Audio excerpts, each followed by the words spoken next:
എങ്ങനെയാണ് ഇവർക്ക് നമുക്ക് ഉപകാരം ചെയ്തു കൊടുക്കാൻ പറ്റുക? എന്തുപകാരമാണ് നമുക്ക് എങ്ങനെ ഉപകാരം ചെയ്തു കൊടുക്കാൻ കഴിയും? എന്തൊക്കെ? ശരീരം കൊണ്ട്, വാക്കുകൊണ്ട്, പെരുമാറ്റം കൊണ്ട്, നമ്മുടെ ആംഗ്യ വിക്ഷേപം കൊണ്ട്.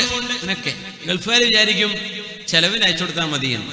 അത് മാത്രമല്ലല്ലോ, അവരോടൊരു നല്ല വാക്ക്, അവരോടുള്ള പെരുമാറ്റം, അവരോടുള്ള ഇടപെടൽ, അതൊക്കെ അതിന്റെ ഭാഗമാണ്. മാതാപിതാക്കളുടെ കൈപിടിച്ച് മുത്തണം, അവരുടെ നെറ്റിയിൽ ഉമ്മ വെക്കണം. നെറ്റിയിൽ ചുംബിക്കുക, കൈകൾ ചുംബിക്കുക. മക്കള് മാതാപിതാക്കളോട് ചെയ്യേണ്ട ബിർറിൽപ്പെട്ടതാണത്.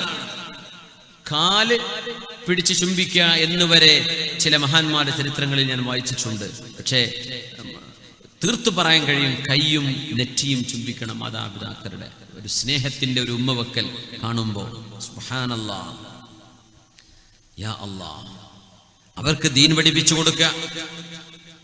അല്ലാഹു തആല ഇഷ്ടപ്പെടാത്തതെന്തെങ്കിലും ആ ഉമ്മയും ഉപ്പയും പറയുകയാണെങ്കിൽ അതുമാത്രം അനുസരിക്കാൻ പാടില്ല എന്നൊഴിച്ചാൽ ബാക്കി എല്ലാ വിഷയങ്ങളിലും അവർക്ക് നമ്മൾ അനുസരണം കൊടുക്കേണ്ടവരാണ്. മാതാപിതാക്കളെ വേദനിപ്പിച്ചവരിന് എന്തു ചെയ്യും?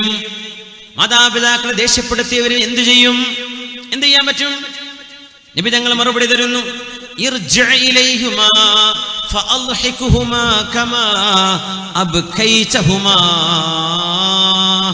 അല്ലാഹുവിന്റെ റസൂലിന്റെ കൂടെ യുദ്ധം ചെയ്യാൻ പോരുന്ന ഒരു സ്വഹാബി, നിന്റെ ഉമ്മയും ഉപ്പയും ജീവിച്ചിരിപ്പുണ്ടോ?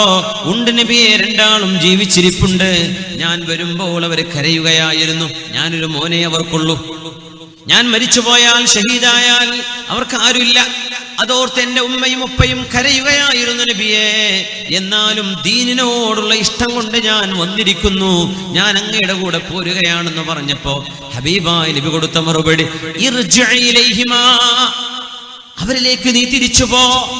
ഫഅൽഹിഖുഹുമാ കമാ അബ്കൈതഹുമാ, അവർ രണ്ടുപേരെയും നീ കരയിപ്പിച്ചതുപോലെ അവരെ പോയി ചിരിപ്പിക്കേ. അതാണ് അതിന്റെ പ്രായശ്ചിത്തം. അവരെ ദേഷ്യപ്പെടുത്തിയാൽ പ്രായശ്ചിത്തം എന്താ? അവരെ സന്തോഷിപ്പിക്കുക. അവരെ കരയിപ്പിച്ചാൽ അവരെ ചിരിപ്പിക്കുക, സന്തോഷിപ്പിക്കുക. അത് തന്നെയാണ് അതിന്റെ പ്രായശ്ചിത്തമെന്ന് മഹാനായ റസൂലുള്ളാഹി സ്വല്ലല്ലാഹു അലൈഹി വസല്ലം